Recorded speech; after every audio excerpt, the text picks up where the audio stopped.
बिस्मिल्लाहिर्रहमानिर्रहीम। अस्सलाम वालेकुम स्टूडेंट। आज का हमारा topic the role of Quaid Azam as the governor general. So the outline of a topic, introduction, appointment of first cabinet, and then issue resolved under the governor generalship of Quaid Azam. And the first issue was rehabilitation of refugees, and then water issue, state issue, interim constitution, constitutional assembly, new flag, new capital, and the transfer of the government officer from Delhi to Karachi, the establishment of State Bank of Pakistan, and the national language, Redcliffe issue, Pakhtunistan issue, and establishment of People's Party of Pakistan, and then Qadiani state issue, division of assets, division of army, education, and industry.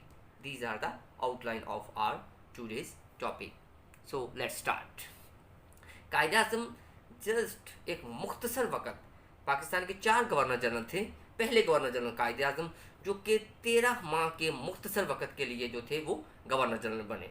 1956 में जब हम अपना पहला constitution बनाते हैं तो governor general का जो ओहदा है, जो गवर्नर जनरल का डेजिग्नेशन है, जो गवर्नर जनरल का ऑफिस है, उसको इमर्ज कर देते हैं या ट्रांसफ़र कर देते हैं प्रेसिडेंट के ऑफिस में। सो कायद आज़म जो थे मुख्तसर तरीन वक़्त के लिए गवर्नर जनरल बने, लेकिन इस मुख्तसर वक़्त में उन्होंने वो बेशतर मसाइल जो थे उनको रिजॉल्व किया। और कायद आज़म का जो तकर्रुर था वो 3 अगस्त 1947 को एज ए गवर्नर जनरल हुआ।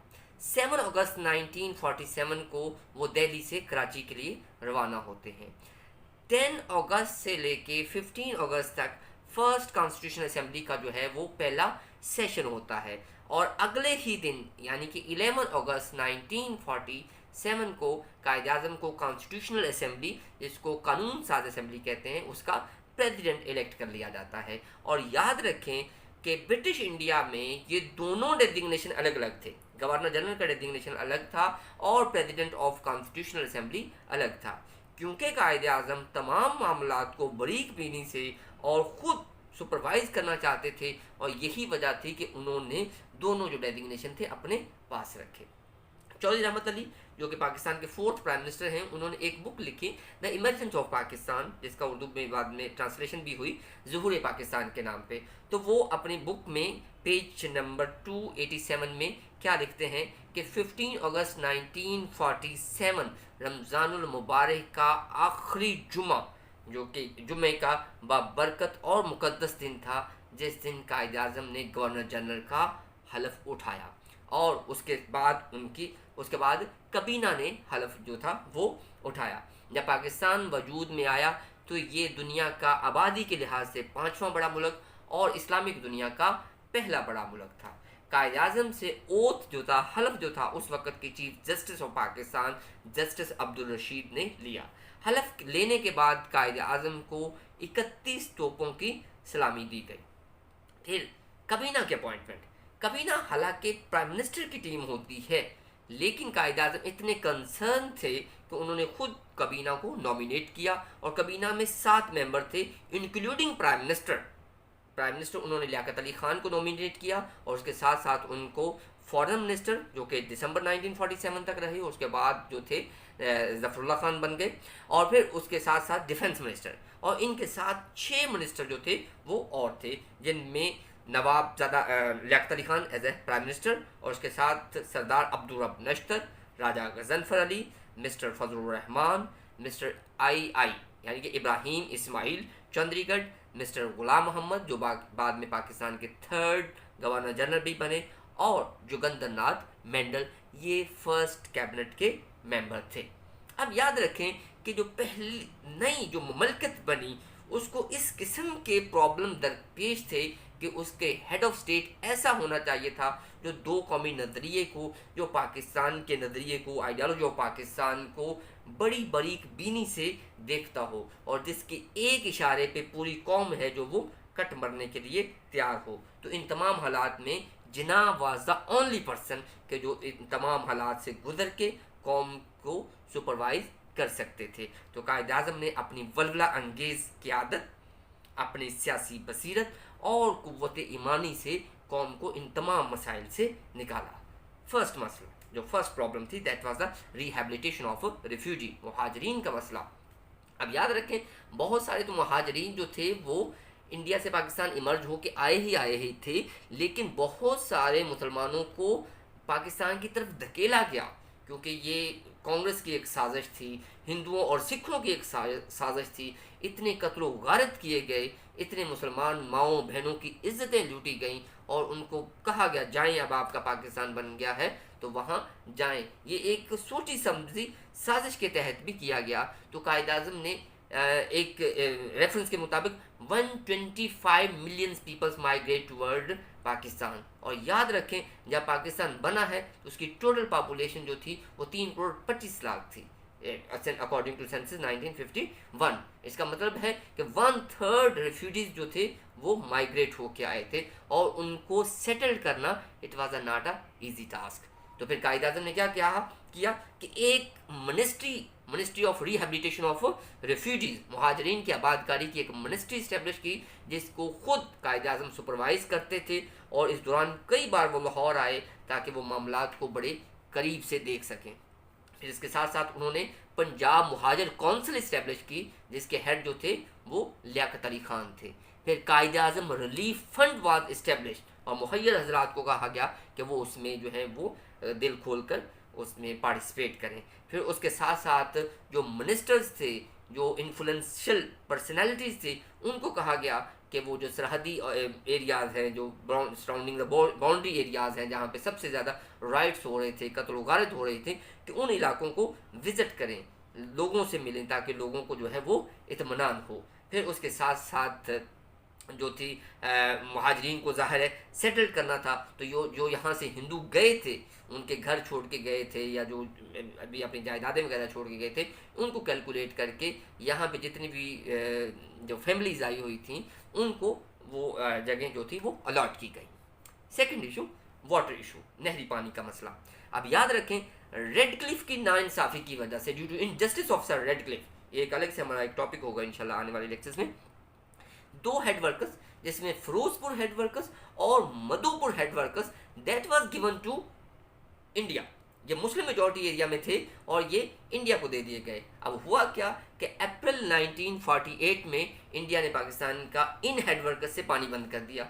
No doubt Pakistan is an agriculture country और ये एक बहुत बड़ी थ्रेट थी पाकिस्तान के लिए। तो फाइनली क्या हुआ कि मई 48 को उस वक़्त के जो फिनांस मिनिस्टर थे मतलब गुलाम मोहम्मद, वो न्यू दिल्ली जाते हैं और 4 मई 1948 को दोनों कंट्रीज़ के दरमियान एक एग्रीमेंट होता है, जिसके तहत पाकिस्तान जो है वो कुछ पानी परचेज़ करता है और 1 बाय ईयर टू ईयर जो है ये जो एग्रीमेंट है इसको एक्सटेंड किया जाता है। और जो एक फाइनल सोल्यूशन है वो 1960 में चल के दोनों मुल्कों के दरमियान इंडस वाटर ट्रीटी के नाम से होता है, with the help of world bank.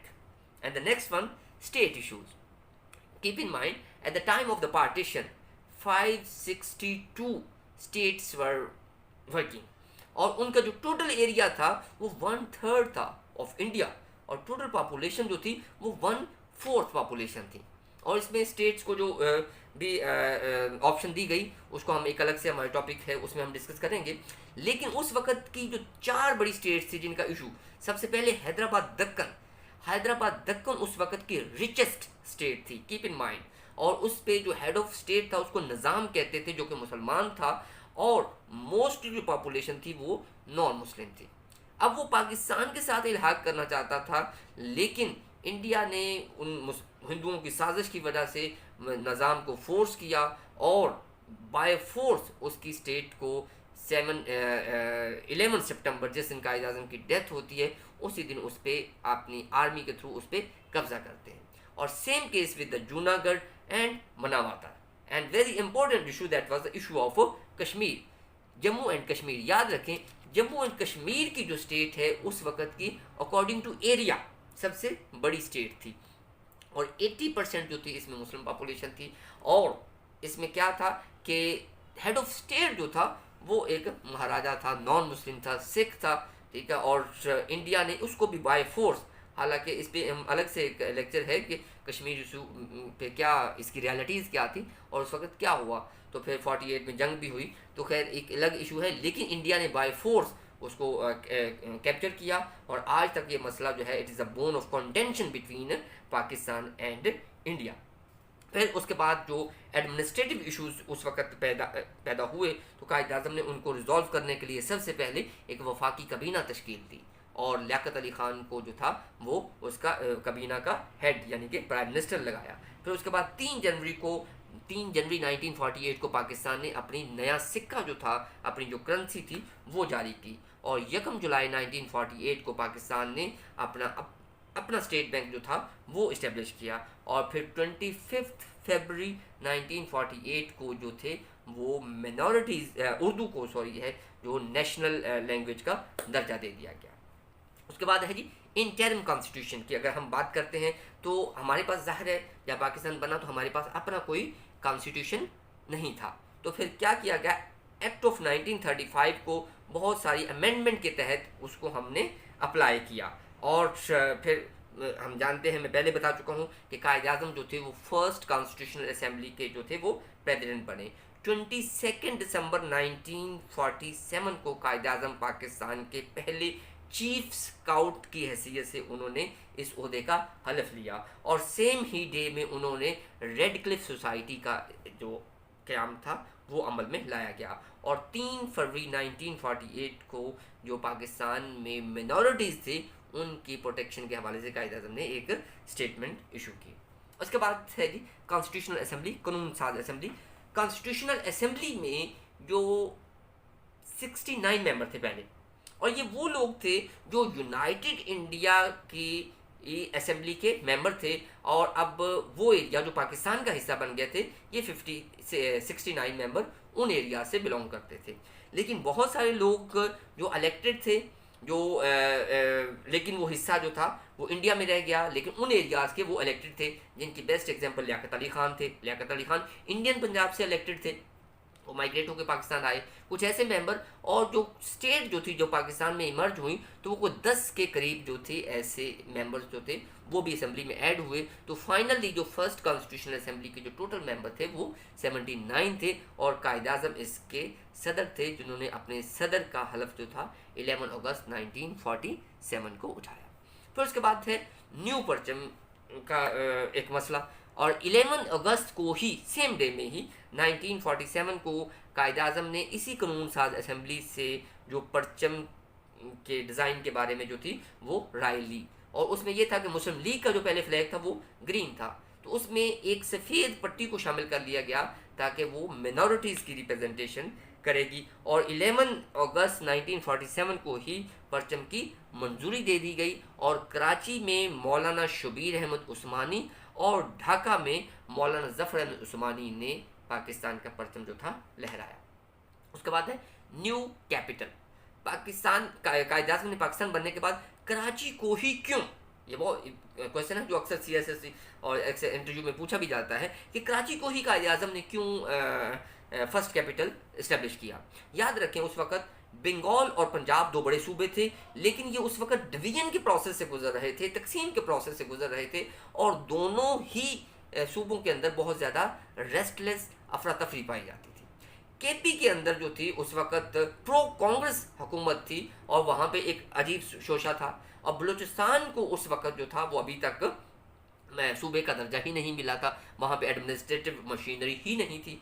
Karachi की एक तो सिंध असेंबली पहली असेंबली थी जिन्होंने पाकिस्तान की फेवर में रेजोल्यूशन जो थी पास की थी 1938 में। एक दूसरा याद रखें कि जब पाकिस्तान बना है तो it was divided into the 2 parts, east Pakistan और वेस्ट पाकिस्तान, और दोनों के दरमियान में इंडियन टेरिटरी है तकरीबन 1100 माइल और ना आप उसे बाय लैंड दोनों को कनेक्ट कर सकते हैं ना आप एयर रूट्स यूज़ कर सकते हैं। तो दोनों की कनेक्टिविटी रखने के लिए, दोनों को कनेक्ट रखने के लिए ज़ाहिर है ऑर्डर्स तो इशू करने हैं, इम्प्लीमेंटेशन भी होनी है, लॉ एंड ऑर्डर को भी देखना है। तो Karachi was a best place कि आप दोनों के बड़े इजीली दोनों विंग्स में through sea route, while using the sea route आप दोनों को कम्युनिकेट कर सकते हैं।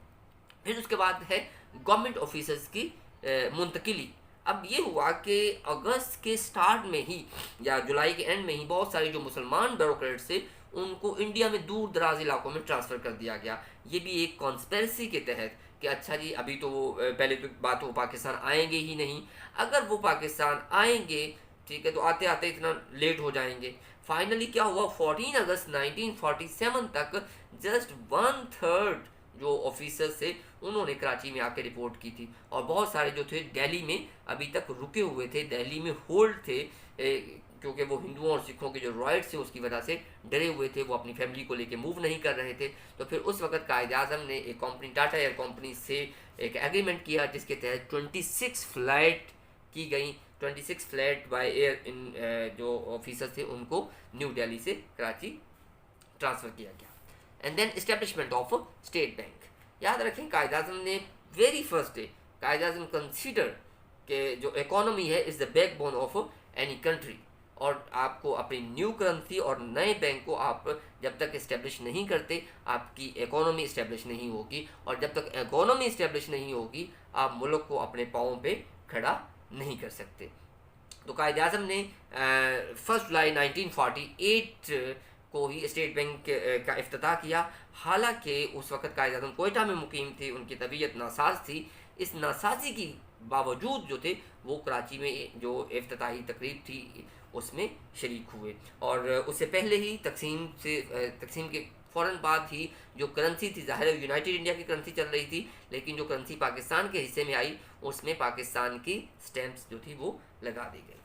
उसके बाद है नेशनल लैंग्वेज। ये एक बहुत बड़ा इशू था क्योंकि जब पाकिस्तान बना है तो याद रखें ये 5 बड़ी कौमों पे आबाद था। बंगाली अलग से कौम थी, अपनी ज़ुबान रखती थी, पंजाबी, सिंधी, बलोची, बंगाली, और कोई एक सूबे का जो बाशिंदा किसी दूसरे सूबे से बात ही नहीं कर सकता सर। पंजाबी को पश्तो की समझ नहीं आती, पश्तो को सिंधी की समझ नहीं आती, और इंग्लिश बोलने वाले तो शायद बहुत हार्डली माइनस में भी हों तो हों बोलने और समझने वाले लोग जो थे, और उनकी तादाद तो ऐसे ही जैसे आटे में नमक के बराबर। तो फिर Urdu was best language that can be understand and that can be spoke through out the Pakistan. So that's why Quaid Azam declared Urdu as a national language of Pakistan on 25th February 1948। उसके बाद है जी red Cliff issue, ये अलग से हमारा एक topic भी होगा इंशाल्लाह, लेकिन मुख्तसर कि रेड क्लिफ की इनजस्टिस डिवीज़न की वजह से ईस्ट पाकिस्तान में पंजाब के जो बहुत सारे ईस्ट पाकिस्तान जो कि बंगाल में उसमें कलकत्ता मुस्लिम मेजॉरिटी एरिया था, मुर्शिदाबाद मुस्लिम मेजॉरिटी एरिया था, that was given to India. और अगर हम वेस्ट पाकिस्तान की बात करते हैं जो हमारा करंट पाकिस्तान है तो उसमें पंजाब के जो मुस्लिम मेजॉरिटी एरिया थे जिनमें गुरदासपुर था, फिरोजपुर था, ज़ीरा था, बटाला था, पठानकोट था, ये वो मुस्लिम मेजॉरिटी एरिया थे जो इंडिया को दे दिए गए। और इससे न सिर्फ पानी का मसला पैदा हुआ बल्कि दोनों मुल्कों के दरमियान इशू ऑफ कश्मीर, आप देखें अगर कोई भी मैप उठा के देखें तो जो कश्मीर के साथ जो रास्ता है पठानकोट, इंडिया की तरफ से ये वाहिद ज़मीनी रास्ता है और जो कि मुस्लिम मेजॉरिटी एरिया है, और अगर ये पाकिस्तान को मिलता तो इंडिया के पास कोई भी ज़मीनी रास्ता नहीं होता था कि वो पाकिस्तान में एंटर हो सकते। अच्छा, फिर उसके बाद है पख्तूनस्तान का इशू।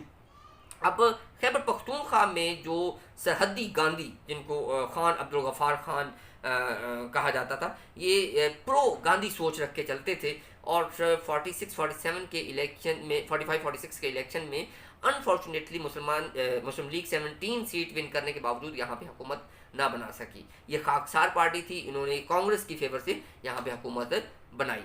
अब ये 3 जून प्लान के according they want to be the part of India. अब कायद आज़म ने जब रिटेलिएट किया और उसके एक सजेशन ये थी ठीक है रेफरेंडम करवा लिया जाए।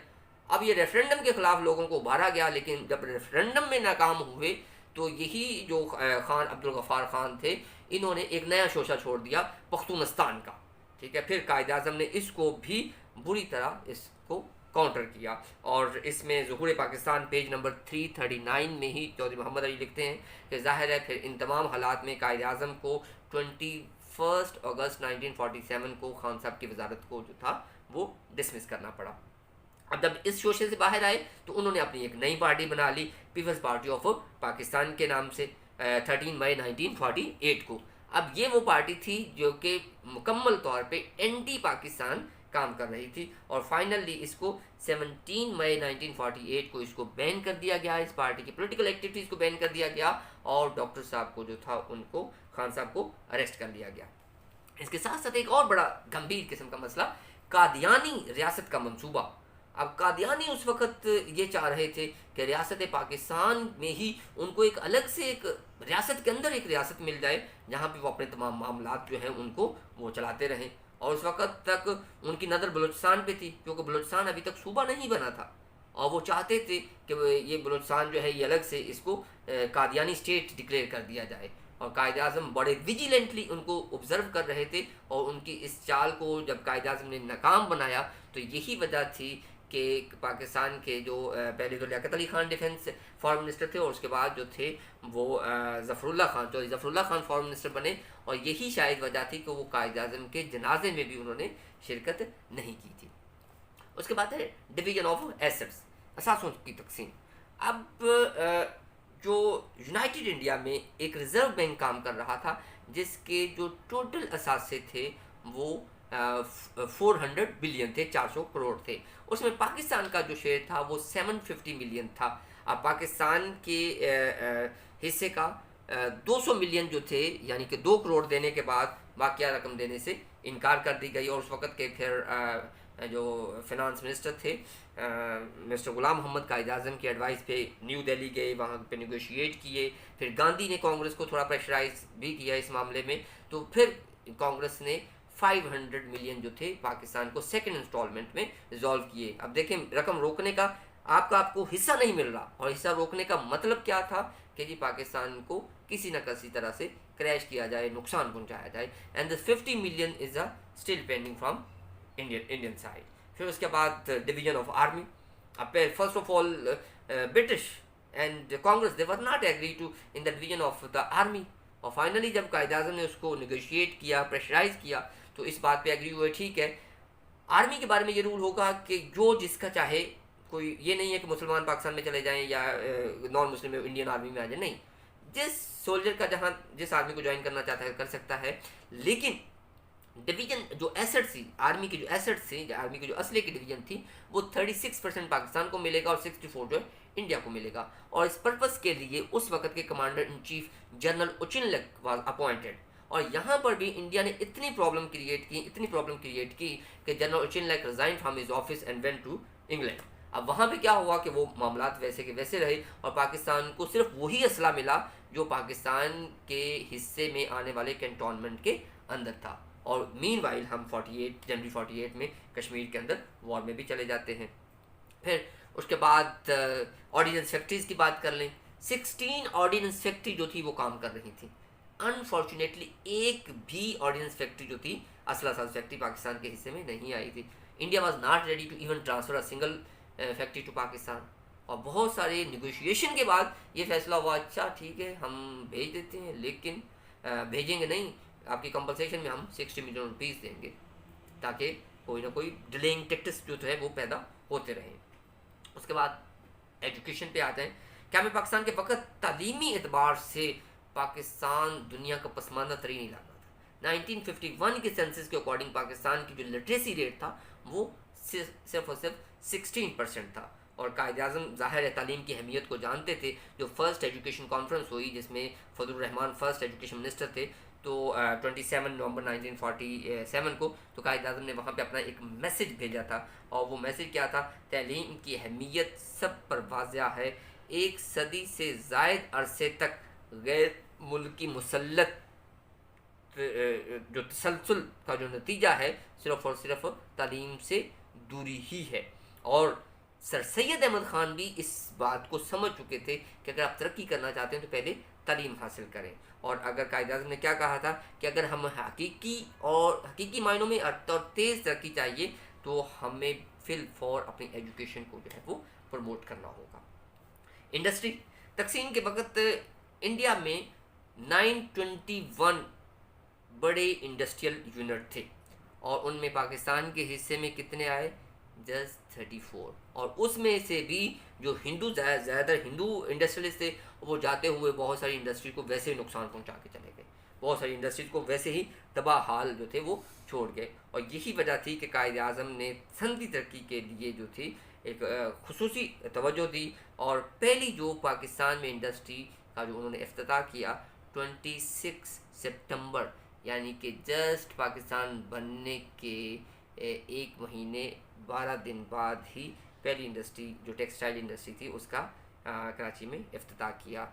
और ये वो प्रॉब्लम थे इनको बहुत हद तक कायद आज़म जो थे उनको रिजॉल्व कर चुके थे, और फाइनली ऑन 11 सितंबर 1948 को कायद आज़म जो थे इस दुनिया फानी से रुखसत हो गए। एक छोटी सी अगली वीडियो थोड़ी अरसे तक आएगी कि कायद आज़म की डेथ में क्या कंट्रोवर्सी थी और किसका क्या हाथ था। बहुत शुक्रिया। अगर कोई क्वेश्चन हो तो नीचे कमेंट करें। बहुत शुक्रिया। Thank you. अस्सलाम वालेकुम।